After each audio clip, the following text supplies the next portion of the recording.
Friends, today I am going to start a new topic under the chapter 2, Force and Laws of Motion, and the topic is Law of Conservation of Momentum, and this is my episode number 3. So now let us start with the topic Law of Conservation of Momentum. And since we know that momentum is equal to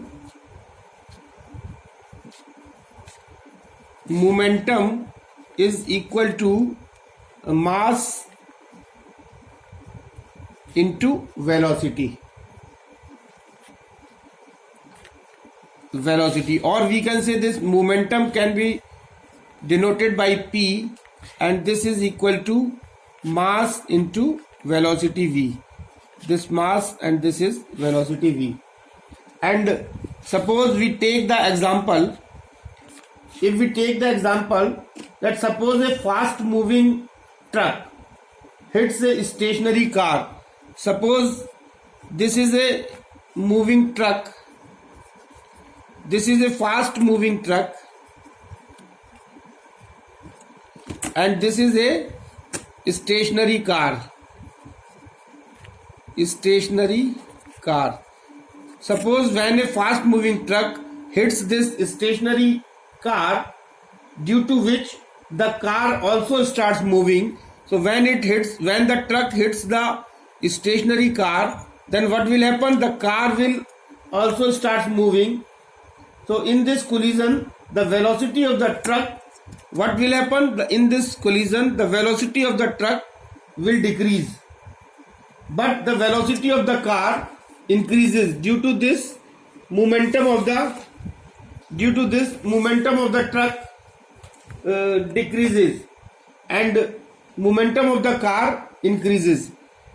And according to the law of conservation of momentum, according to the law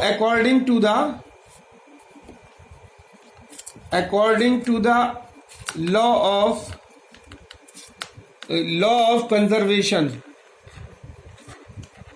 according to the law of conservation of momentum, when two bodies or more bodies act upon one another, when two bodies act upon one another,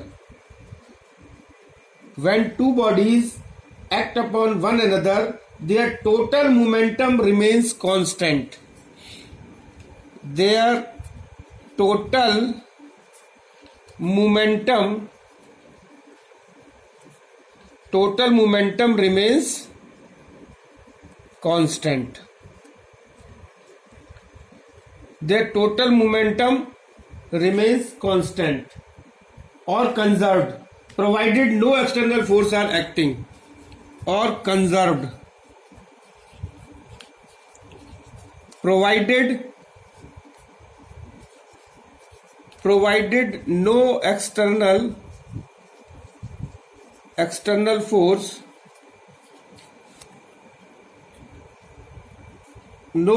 external forces are acting. So now, or we can say that in another way, we can say that momentum is never created or destroyed. Momentum is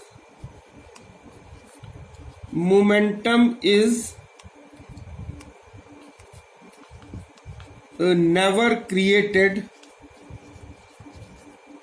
or destroyed. So this is the law of conservation of momentum.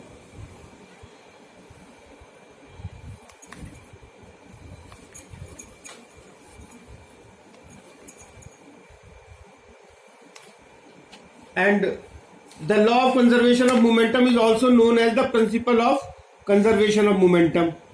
And proof of the law of conservation. Now, proof of Proof of law of conservation of momentum using the Newton's third law. Using the Newton's third law. So what will happen? Suppose a truck and a car are moving in the same direction. Suppose a truck and a car, they are moving in the same direction but different speeds. That is as shown in the figure. And suppose the mass of the truck is m1 and the velocity of the truck is u1, and this is initial momentum of the truck will be, so initial momentum of truck will be, the initial momentum of the truck will be given by m1 u1, where m1 is the mass of the truck and u1 is the initial velocity of the truck. And suppose the mass of the car, this is a car, mass of the car is m2 and the velocity of car is u2. So the initial momentum of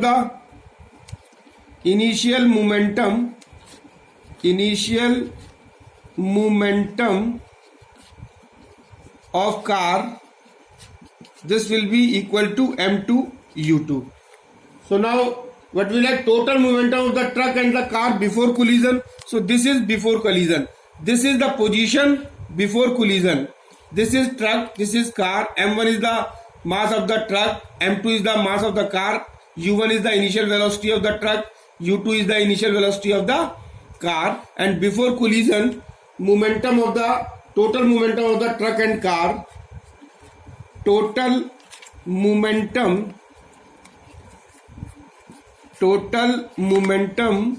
of the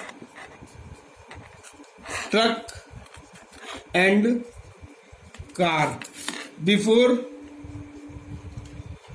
collision can be given by m1 u1 plus m2 u2. And suppose the truck and the car collides for a short time t, and after a time t, suppose after a time t the truck and the car collides each other, then what will happen? Thus after collision, the position of the truck and car will be, the mass of the truck is m1, mass of the car is m2, and after collision, suppose the velocity of the truck becomes v1 and the velocity of the car becomes v2. So now total momentum of truck and car after collision will be m1 v1 plus m2 v2. So now what will happen?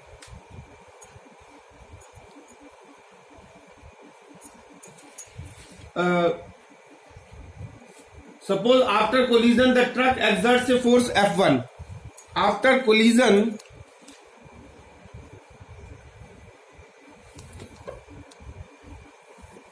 suppose after collision the truck exerts a force F1 on the car, and in turn the car exerts a force F2 on the truck. After collision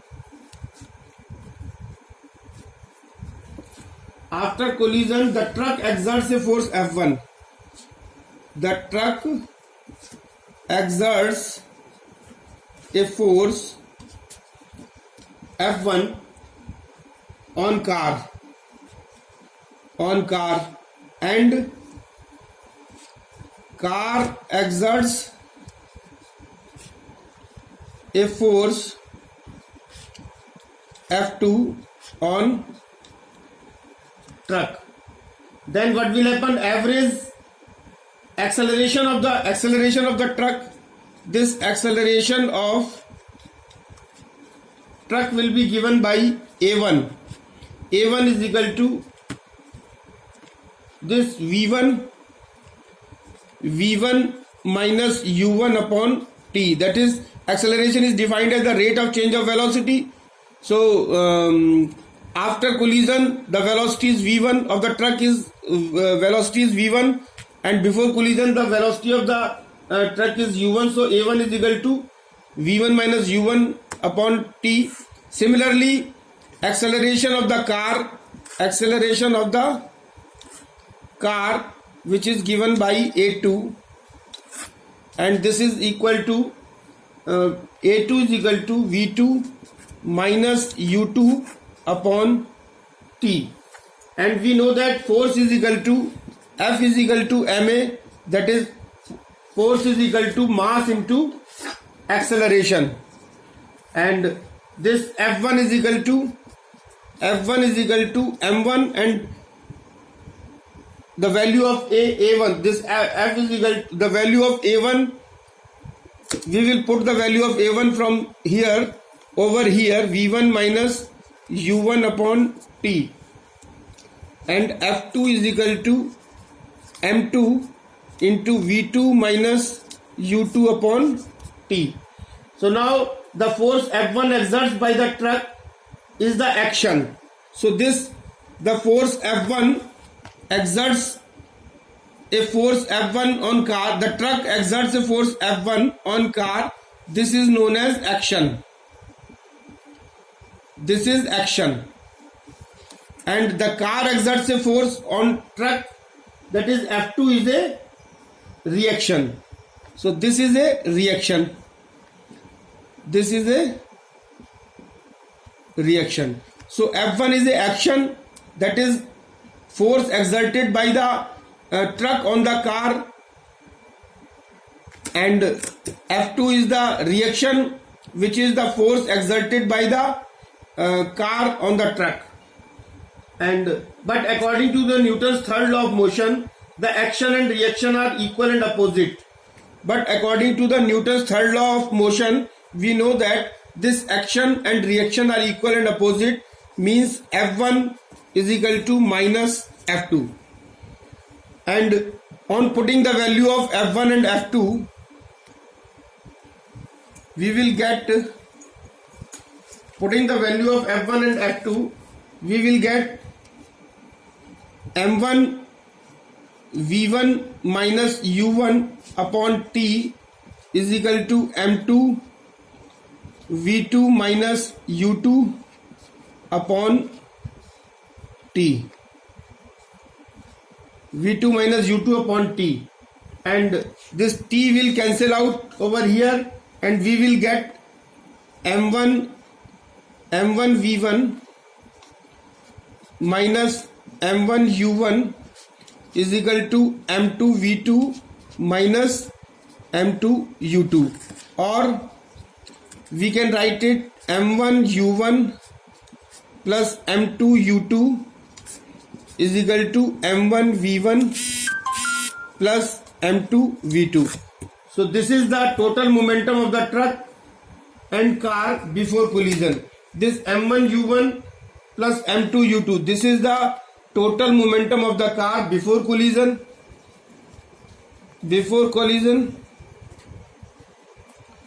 And this is the total momentum of the car and truck. This is the total momentum of the car and truck before collision, and this is the total momentum of the car and truck after collision. So m1 u1 plus m2 u2 is equal to m1 v1 plus m2 v2. This results proves the law of conservation of the momentum. So this results proves the law of conservation of momentum. Now application of law of conservation of momentum. Application of law of conservation of momentum.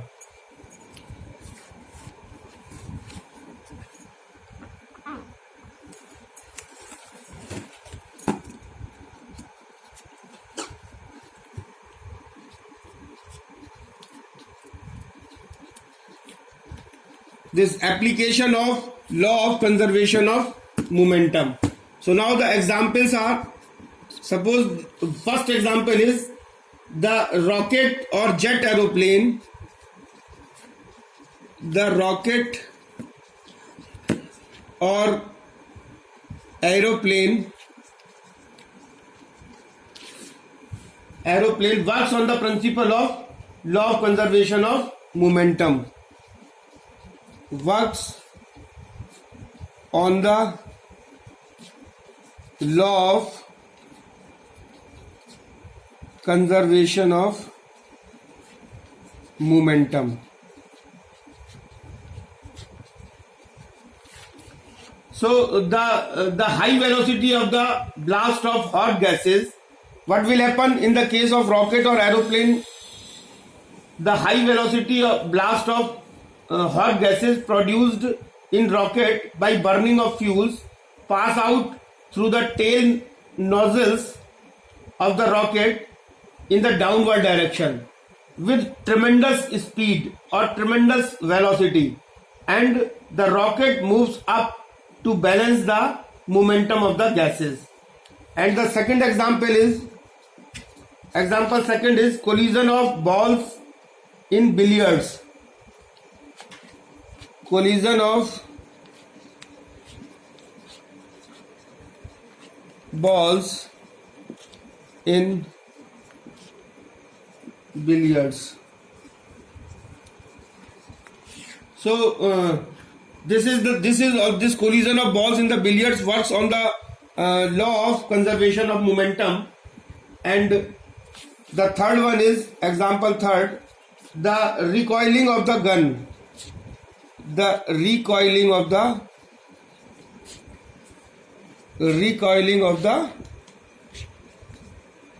gun, or when a bullet is fired from a gun.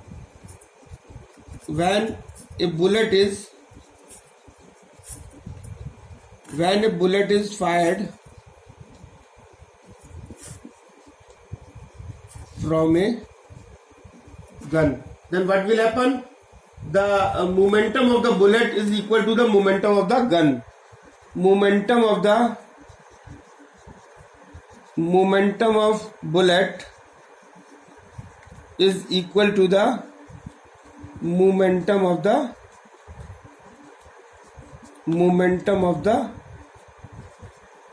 gun. So